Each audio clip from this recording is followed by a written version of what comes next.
Good morning, students. Today we will study a new poem of Unit 5 from your Marigold book, and the name of the poem is Zoo Manners.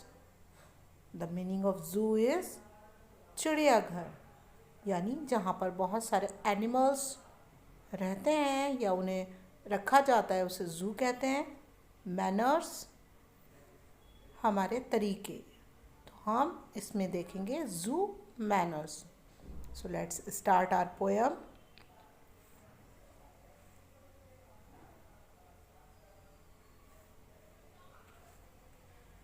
Be careful what you say or do when you visit the animals at the zoo.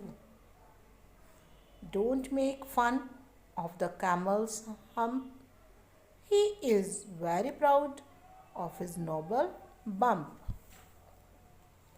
So, in this poem, the poet wants to tell us that be careful, यानी बहुत आपको careful होने की ज़रूरत है, यानी ध्यान देने की ज़रूरत है. What you say, जो कुछ भी आप कहते हो, से मीन्स कहना, और डू और आप करते हो, जो कुछ भी आप कहते हो और करते हो. When you visit, जब आप विजिट करने जाते हो यानी देखने जाते हो द एनिमल्स को यानी जानवरों को एट द ज़ू में. जब आप कभी ज़ू में एनिमल्स को देखने के लिए जाते हो तो आपको क्या ज़रूरत है, बहुत ज़्यादा केयरफुल होने की, यानी ध्यान देने की ज़रूरत है कि आप वहाँ पर क्या कहते हो और क्या करते हो. Don't make fun. Now the poet wants to tell us कि कभी भी मजाक मत उड़ाना, यानी यहाँ पर फन का मीनिंग है मजाक. कभी भी मजाक मत बनाना. किसकी? Of the camel's hump. ये जो कैमल होता है ऊँट, यानी दिस इज कैमल. तो ये कैमल है जो कैमल की हम्प होती है. और हम्प कौन सा पार्ट होता है? हम्प, ये जो बैक पर उठा रहता है इसको हम्प बोलते हैं. तो कभी भी कैमल की हम्प की मजाक मत बनाना. ही इज़ वेरी प्राउड, क्योंकि उसे बहुत ज़्यादा प्राउड फील होता है. प्राउड का मीनिंग होता है गर्व. वो अपनी इस हम्प पर बहुत गर्व करता है.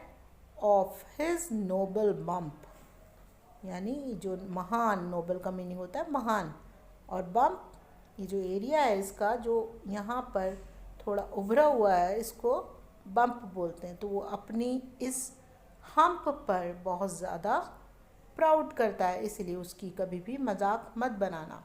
जब भी आप एनिमल्स को देखने के लिए ज़ू में जाएं और अगर आपको वहाँ पर कैमल नज़र आता है तो उसकी हम्प देखकर आप कभी उसका मजाक मत बनाना.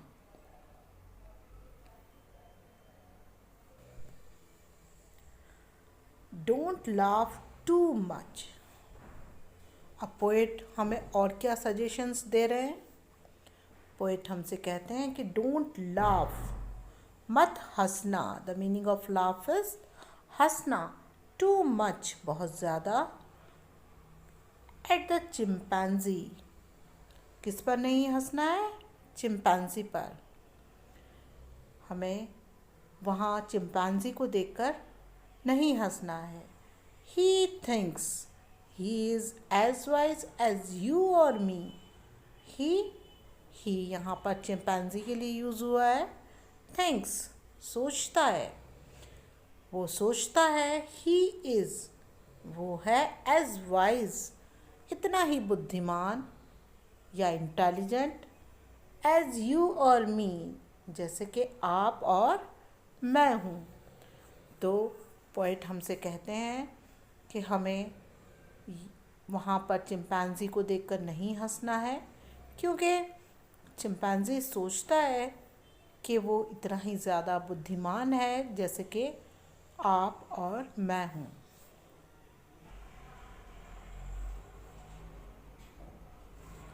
and the penguins strutting around the lake can understand remarks you make. Treat them as well as they do you, and you will always be welcome at the zoo. Now, the poet further wants to tell us that the penguins who are strutting around the lake can understand all the things और remarks you are making.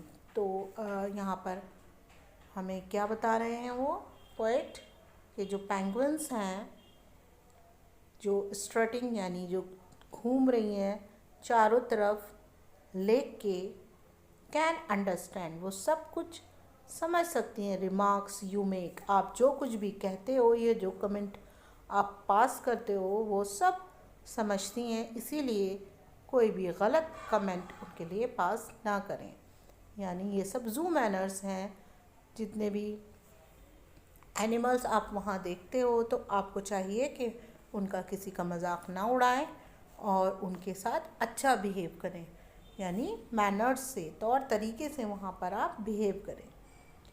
Treat them as well आप उन्हें ऐसे ही treat कीजिए as they do you जैसे कि वो आपके साथ ट्रीट करते हैं. यानी वो आपका कोई मजाक नहीं बनाते हैं, आपको देखकर खुश होते हैं, ऐसे ही आप लोग उनके साथ ट्रीट कीजिए, बिहेव कीजिए.